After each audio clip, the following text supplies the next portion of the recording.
time you will have digital eye strain. And if you spend more than 5 hours in front of the computer, that number goes up to 99%. So the third one that you saw right there, okay, it affects 70% of US populations. Unfortunately, that's actually the old number. The new one just released this week, that number went up to 87%. So 87% of the US populations are suffering from digital eye strain because the age are getting younger and younger. My own patients, 4.5 years old, having digital eye strain, believe it or not. Okay, so, and it affects obviously overall 2 out of 3 US citizens right now. Okay, the second problem is called dry eyes. Affects 70% of the US population right now, but only 26 million people, which is only about 10% of the people that are suffering from dry eye are getting treated. And they spend almost $4 billion every year buying eye drops, ointment, Punto Plus, things like this.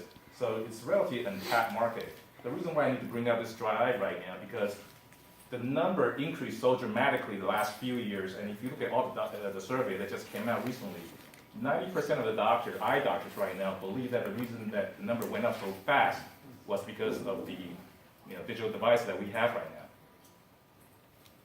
Okay, now this one, sudden death. You probably laugh. My computer's gonna kill me, right? Okay, believe it or not, this the first one, 2016. This one just published recently. 4% of the death overall worldwide was due to the prolonged sitting right now. So that actually happened to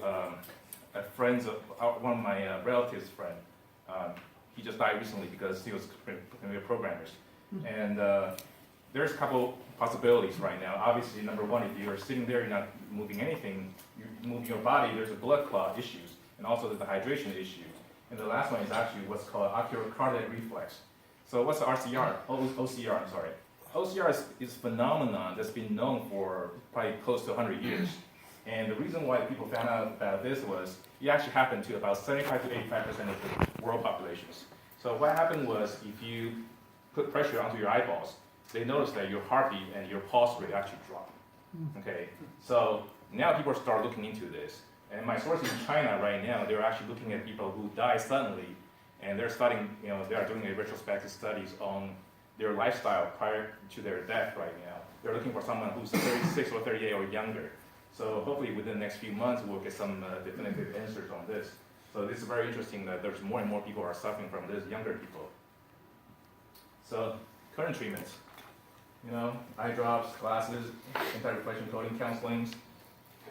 I mean, easier said than done. People just don't listen, and because we're neglecting the cost right there. And this is our solution right here. The device is called Dr. Eye Coach. The retail price is $199. The wholesale price is $99. And right now, there are currently 9 functions with this device. But due to the limited time we have right here, I'm just going to briefly go over some of the major functions right now. The first one is the distance. Obviously, the closer you are sitting away from the computer monitor, there are tiny little muscles inside the eyeball they have to pull in order to get things in focus. So the longer they have to pull, the stronger they have to pull, the more likely you become more and more nearsighted, and also your eyes will become fatigued later on. The second one is sitting height. So why is sitting height so important? Well, if you're looking up or looking down onto the monitor, there's number one, neck issue involved. And also little kids, when they're looking up, their eyelids would retract. And once the eyelid retract, there's more surface area on the eyeball. So there's more tear getting evaporated. That's why computer-induced dry eye among kids right now is one of the major issues in eye care arena. And the third one is blink rate. Okay, why is blink rate so important? Normally, we blink anywhere from 12 to 18 times per minute. That's the average.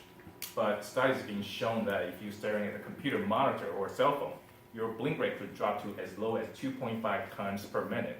So when your eyes don't blink, your tear again evaporates, and that's one of the major causes of computer-induced dry eyes. And the last one is a break. Basically we will remind you to take a break.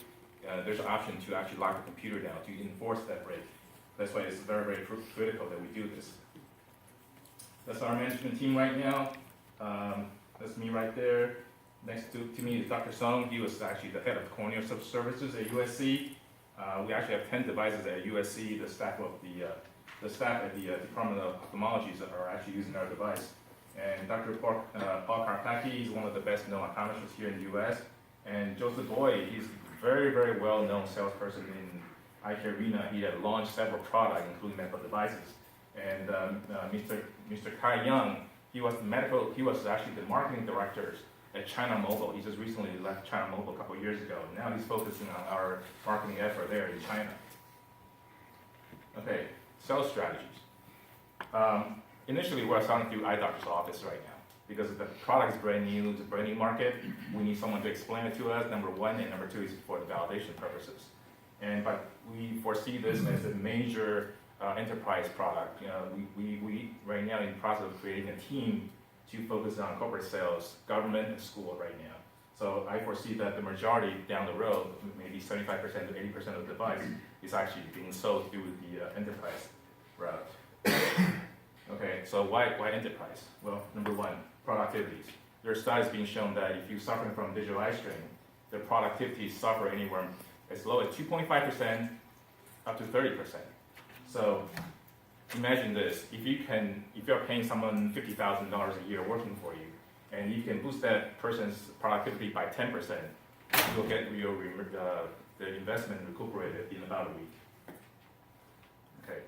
Some of the screenshots we have right now, obviously you can see the dashboard is different function right there. We collect all the data in real time. And that's the software is fairly customizable. You can check your visual acuity, you can do the what's called answer grid, which check the function of the macula, and also the color vision test in the comfort of your home or offices. Now these are some of the data that we have. Let's see. This one, very interesting, blink rate. Okay, this one actually, I believe is one of the users at USC.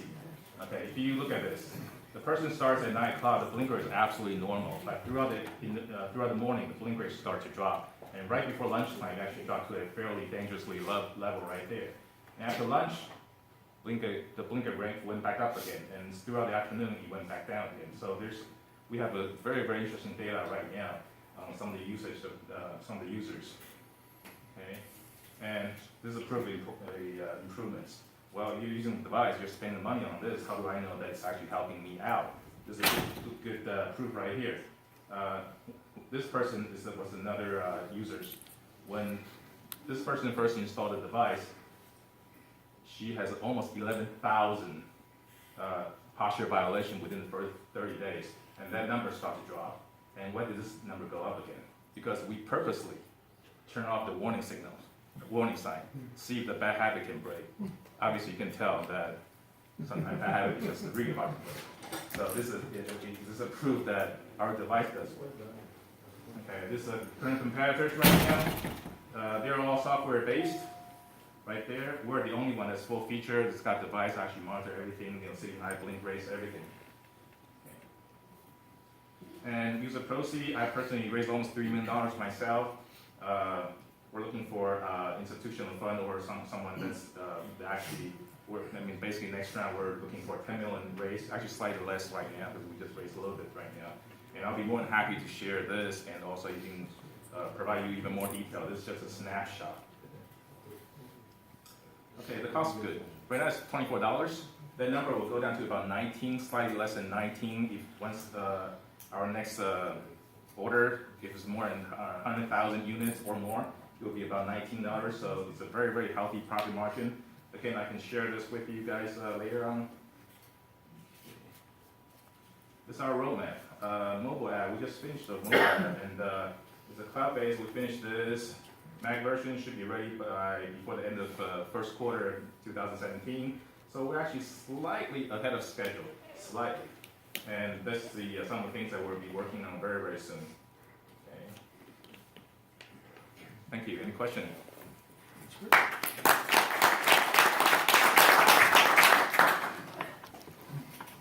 Any questions for Roger? One is your software, as you add more function, does the device gets upgraded automatically? Yeah, automatically, updated. Second thing is now you're just on computer. Are you considering mobile devices? Yes, actually, we started working on our own modules already, and then the goal is by the end of 2017 we'll have our own camera module, so we can talk to Samsung, Lenovo, whoever, just put in the tablet right now the problem with the cell phone itself is fully packed. There's really no room to have a special camera just for us, at least right now. So we'll see what happens. Actually Foxconn came to us earlier, late last year, earlier this year. They took one of our devices, took it apart, and they want to put it into their own cell phone. They have their own line. It's called InFocus.